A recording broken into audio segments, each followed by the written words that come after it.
You are listening to a Clarkesworld Magazine podcast with your host and narrator, Kate Baker. Greetings, Clarkesworld citizens. I hope this podcast finds you extraordinarily well. This is our 7th story for the month of October 2022, issue 193. And speaking of it being our 7th story, we have one more left for you for the month, and we bring you another month of stories coming in November. And that is all thanks to your support. So whether this is your first time visiting us to listen to a story that you might have heard about on the internet, thank you for stopping by. I hope you come back and listen to some more. And if this is somewhere in the middle, or maybe you're here from the beginning and you've chucked us a subscription, or you've supported us on patreon.com/Clarkesworld, thank you so much. For those of you considering supporting us, every bit of support that we can muster allows us to bring you these short stories, these podcasts, the art, the nonfiction, each and every month. So thank you.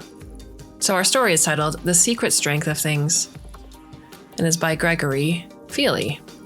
Gregory Feeley writes science fiction and about science fiction. His first novel, The Oxygen Barons, was nominated for the Philip K. Dick Award, and his stories have been finalists for the Nebula Award. His essays and reviews have appeared in a variety of publications, including the Atlantic Monthly, the New York Times Magazine, the Washington Post Book World, and USA Today. Feeley's most recent novel is Kentoros, and he recently completed a long novel, Hamlet and the Magician. His previous Clarkesworld story, Cloudborn, will be reprinted in 2 years' best anthologies this year. And if you like what you hear, you can go back to In a Net I Seek to Hold the Wind, Wandering Rocks, Cloudborn, and The Bridge of Dreams. So, my dear listener, I hope you can sit back, relax, and let me tell you a story.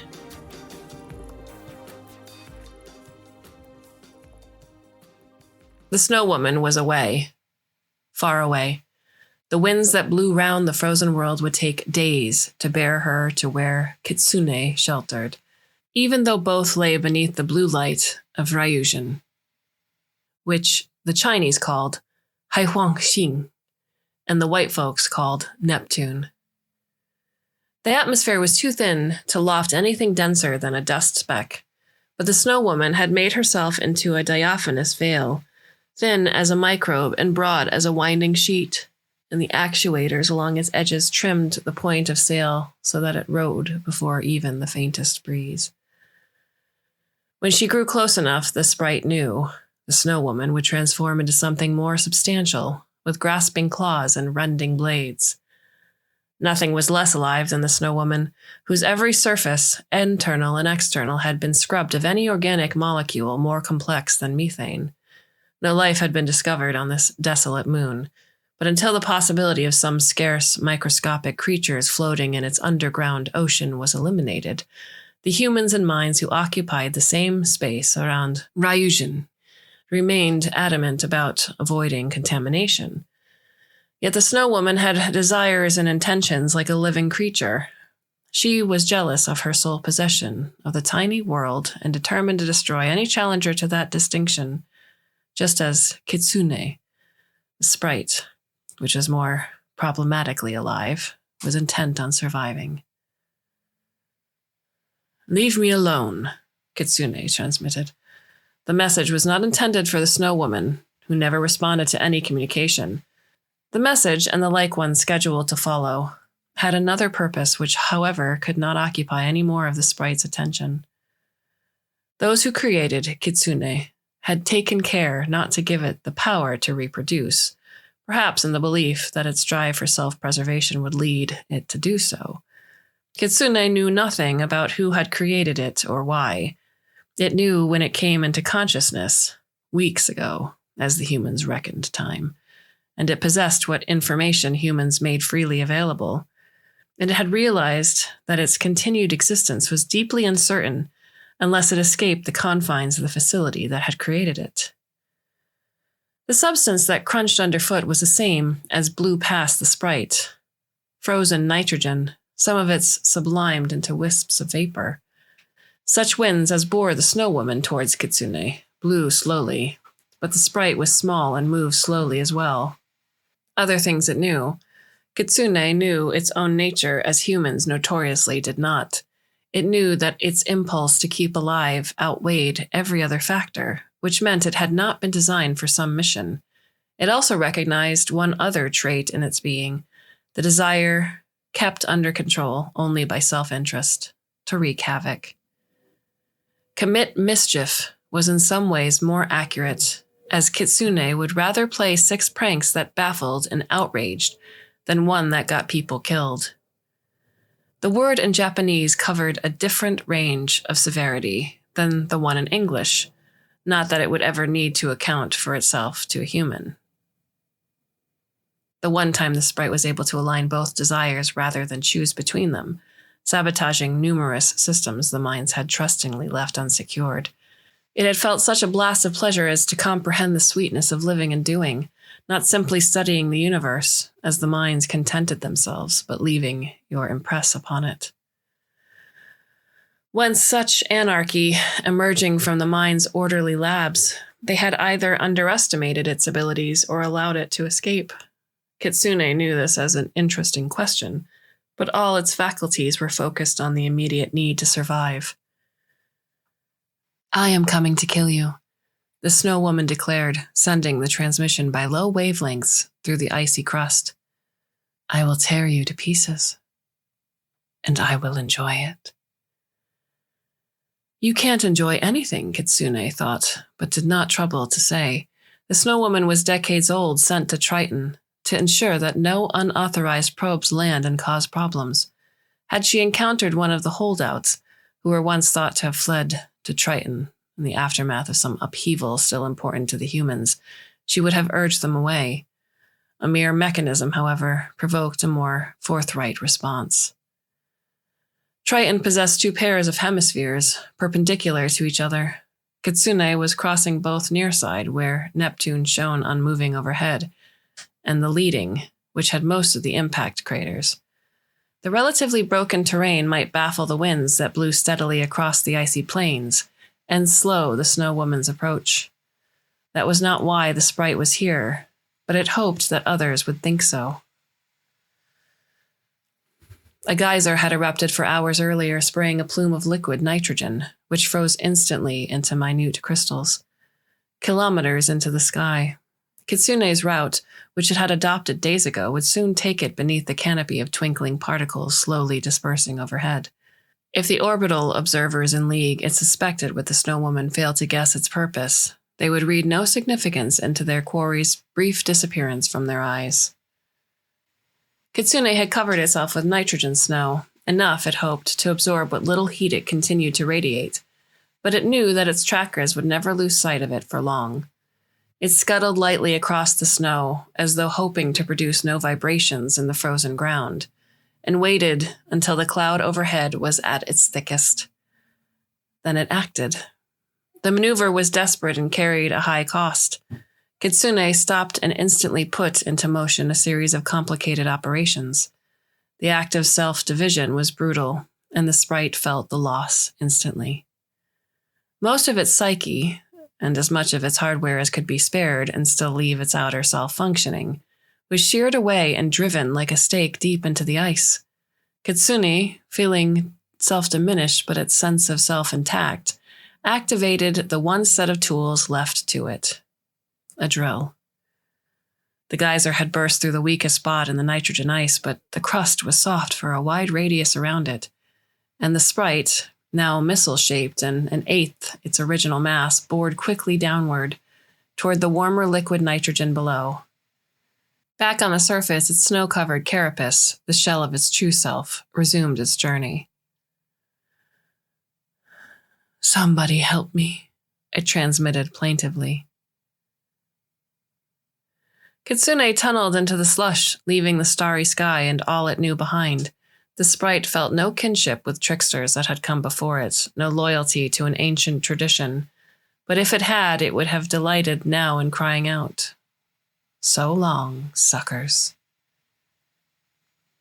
Solid nitrogen, then liquid, then an underground sea of water heated by radioactive decay from the rocky core. Humans craved the iron and the water, without which their ability to increase the population, now circling Ryushin, was severely curtailed. Tiny probes had long ago plumbed the sunless sea, tasting minerals and tholins dissolved in the 600-kilometer depths. No complex molecules had been found, but whatever powers truly held sway insisted that the hidden world ocean, more than 1 billion cubic kilometers, remained untapped until every corner had been surveyed. Kitsune could not remain where it was. Being buffeted by a thin, cold atmosphere was one thing, but encasement in semi-solid nitrogen was another. The high-pressure supercold stole heat from the sprite's surface area faster than even its thumbnail fusor could replace. For its psyche's matrix to freeze thus would actually cause it to fracture and the hunted creature to die. Calculated solutions is simple when there is only one. Kitsune set its drill to maximum, began to shut down everything else, including itself. Its consciousness would go into something deeper than sleep, as the vulnerable parts of its matrix were disassembled and reconfigured into structures that could withstand extreme cold. It was as close to death as one could return from. What happened during that passage Kitsune could not later say, for it did not then properly exist. It did not know when its 1,000-kilometer journey had ended and the drill broke through nitrogen ice and into a nitrogen sea. When its system had rebuilt enough of its consciousness for awareness to return, Kitsune found itself in crushing darkness, sinking through chill liquid toward the heavier water below. Triton's gravity was weak, and the medium through which it was passing dense and cold. Its descent was slow. When it dropped through the bottom of the nitrogen sea into the realm of water, the sprite felt its transit across the frontier. Triton's ocean was cold and dark, emptiness compressed to the point of crushing hulls. Convection cells, vast and impersonal, circulated slowly as warmer water rose from the core, cooled when it touched the nitrogen sky, and sank again. There was no sign of life, neither sound of activity nor evidence of life forms, food sources, or waste materials. Of course, conditions here might sustain life, but Earth's prehistory made clear the astonishing odds against it ever coming into existence. Humans had long known this, yet clung to their belief that they were not alone in the universe. As the sprite rebuilt itself, its perceptions sharpened, but no trace of evidence appeared. "I have entered the land of the dead," it thought. Its joy at having transgressed such a barrier was untroubled by the knowledge that no one would know this for decades. Kitsune did not require an audience. Soon it would turn to long-term questions of survival, harvesting appropriate hydrogen for the fusor, reconfiguring itself to operate in radically new environment. A descent to the very bottom, where the iron-rich core might yield up material for mining, might not prove altogether impossible. Thin filaments hung like fishing line through the undisturbed depths. The humans' probes dropped from 5 points on the moon's surface, suspended unmoving as their surfaces tasted the waters. The closest was less than 200 kilometers away. All points converged as one neared the center. Kitsune, hungering for substance with which to restore its truncated self, imagined severing one of them and wrapping it round its hull. Though scarce a millimeter in width, they were long as the ocean was deep. Each one exceeded Kitsune's present mass. With such processed material, forget the center's rocky ore, the sprite could rebuild itself entire. Of course, the humans and the minds they thought they governed would realize what had happened, but that was even better. Realization that the sprite had survived and was splashing in their sacred pool, pissing in the waters, would provoke such dismay among its creators as would dwarf that which followed its escape. Indeed, Kitsune could claim, as first to reach this realm, discoverer's rights in naming it. Nichturini Thalassa, the night dark sea, would preserve the Greek naming convention of old white astronomers and so annoy the Chinese, Japanese, and Yoruba people alike. Relishing this, the sprite felt such happiness, a surge of almost physical. "So you thought you could escape me?" Fear was not supposed to register in Kitsune's consciousness, but neither was the glee it had felt a second earlier. The sprite cast about wildly, searching for the source of the sound. "No craters to hide behind now," the snow woman said. Kitsune could detect no heat signature in the frigid water. The Snow Woman was broadcasting from over the core's horizon, her sound waves bounding off the ocean's nitrogen sky. Kitsune shut down the tiny engine that was maintaining its depth level, going silent as it began slowly to descend. This would not suffice, the sprite knew, but it needed whatever time it could buy. This isn't a snowfield, Kitsune thought. The Snow Woman was out of her element, as well as consuming energy at a profligate rate, and hunting something prepared to fight back. The sprite was out of its element as well, but had never occupied one. It was a stranger to everywhere. This must now be turned to advantage. The plan it devised was perverse, even by a trickster's standards. It also required Kitsune to redefine the parameters of one of its primary imperatives. The fact that it grandly fulfilled the other may finally have tipped the scale. Sinking into deeper, warmer waters, the sprite felt its heat signature fade to undetectability. Careful to minimize its vibration, it expanded its volume until it achieved neutral buoyancy and drifted with the slow current, no denser than the surrounding water through which the Snow Woman sent querying pulses. "I will find you," she broadcast, and Kitsune did not doubt it, but she would be a long time doing so. The night dark sea was deep, immeasurable, vast, and the fox creature, at one with the surrounding water, hung motionless in its near transparence. Undisturbed, the sprite began to undertake a second operation upon itself. My magnum opus, it thought sardonically. As expected, its efforts required the steady sacrifice of degrees of its reasoning capacity. Its psyche would persist. One sense of self is last to go. But its nous was shriveling. The sprite could feel it. It devised the exchanges to come and committed them to memory, lest it lack the wit when the crucial moment came. "I see you," the Snow Woman announced. Hours or days had passed. Kitsune was noting time's passage only in terms of completing its task. She was fewer than 40 kilometers away. "You should leave me alone," the sprite heard itself declare. "Your authorization is to guard the surface which I have left. Don't try to argue with me, intruder." Kitsune flattened itself as much as possible, turned to its present narrowest profile to the source of the transmission, and began to ascend. It was important for the Snow Woman to think it was seeking to hide. "I will return to the surface and depart. Give me time to rebuild, and I will loft myself into orbit." Kitsune bounced the transmission off the core below as though to disguise its point of origin. "I will catch you before that." The Snow Woman began to accelerate toward it. "I'm worth more to your masters alive than dead." "But not to me." This was what the sprite had wanted to hear. Thing though she was, the Snow Woman had made herself something more than inert matter. She was alive, if heartless. And she desired, even if, like the sprite, it was the impulse to upturn, not uphold. She sought its death. It sought to live. The immemorial hatred of brute power for cunning, with its unusual likelihood of success. When she was half a kilometer away, the sprite turned to flee. It would rather have reserved the energy for its final seconds of preparation. But the Snow Woman must suspect nothing. Possibly she thought the sprite had some final stratagem, for she put on a tremendous burst and caught it within seconds.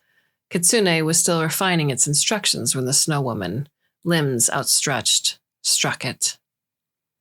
When she drove her claws through the sprite's insulated hull and into its brain, killing it instantly, the gametes scattered throughout its body responded.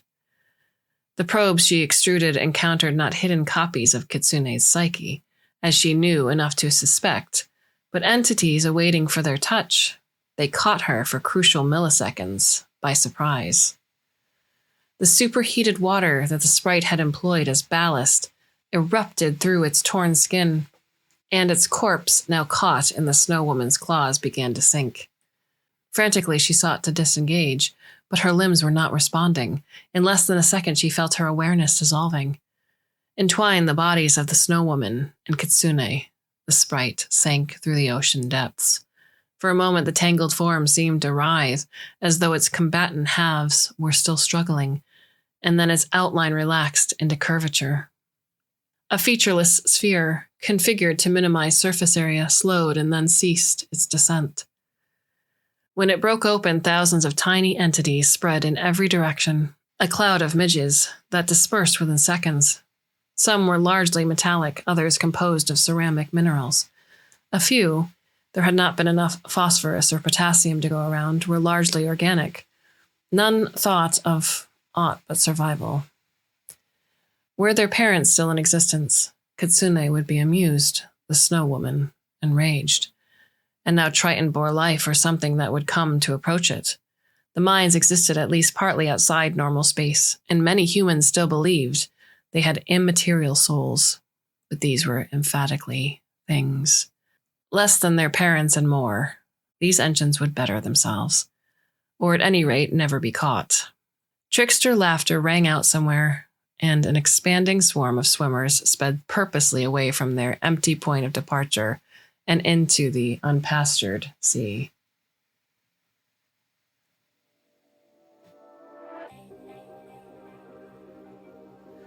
Author's note: the story takes its opening sentence from The Red Blanket, a children's story written by Kenji Miyazawa, 1896 to 1933, and translated by John Bester. What are your thoughts on the story? You can leave us a comment over on Twitter. I am Kate_Baker and Neil is at Clarkesworld. We love to hear your thoughts on all of our stories, so please engage with us there. We have one more story left for you for the month of October, and then a whole new month comes your way. I do hope you can join us then. Until then, my dear listener, I bid you a very fond and hopefully very temporary farewell.